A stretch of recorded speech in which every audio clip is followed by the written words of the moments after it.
మనకి రెగ్యులర్గా వినే పేరు టైఫాయిడ్ ఫీవర్. టైఫాయిడ్ ఫీవర్ ఏంటి, దాని మిత్స్ ఏంటి అనేది చూద్దాం. హాయ్, నేను doctor Nagarjuna Gottipati, interventional cardiologist, Shreshta hospitals Guntur. మనకి టైఫాయిడ్ గురించి ఉండే అపోహలు ఉంటాయి. దాని గురించి మెయిన్ 3 వాటి గురించి ఆలోచిద్దాం. ఫస్ట్ ఏంటంటే, ఫీవర్ తగ్గిపోగానే నాకు బాడీలో ఇంకా బ్యాక్టీరియా తగ్గిపోయింది, ఇంకా నాకు ఏ ప్రాబ్లం లేదు అనుకోవడం.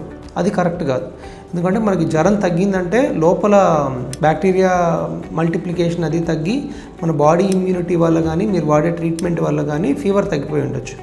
అంతే తప్ప మనకి కంప్లీట్గా బాడీలో బ్యాక్టీరియా ఎరాడికేట్ అయినట్టు కాదు. రెండోది, మనకి చాలామంది టైఫాయిడ్కి ట్రీట్మెంట్ ఇవ్వగానే 2 రోజులు యాంటీబయాటిక్స్ వాడి ఫీవర్ తగ్గగానే ఆపేస్తుంటారు.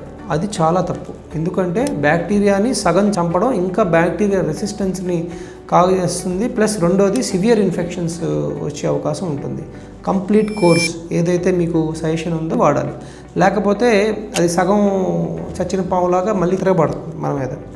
నెంబర్ 3, మనకి బయట ఫుడ్ తింటే టైఫాయిడ్ వస్తుంది. బయట ఫుడ్ ఒకటే కాదు, మనకి కంటామినేటెడ్ వాటర్ కంటామినేషన్ కానీ ఫుడ్ కంటామినేషన్ కానీ ఇంట్లో సరిగ్గా జాగ్రత్తగా తీసుకోకుండా, ఒక కథ ఉంది టైఫాయిడ్ మేరీ అని.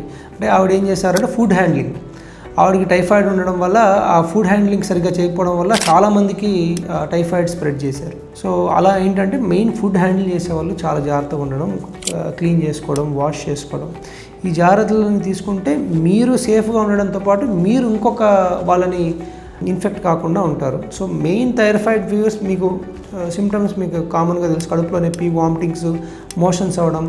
సో ఇవన్నీ సిమ్టమ్స్ చూస్తాం. ఎర్లీ డయాగ్నోసిస్, సింపుల్ ట్రీట్మెంట్తో మీకు తగ్గిపోద్ది. But still complete treatment is very important.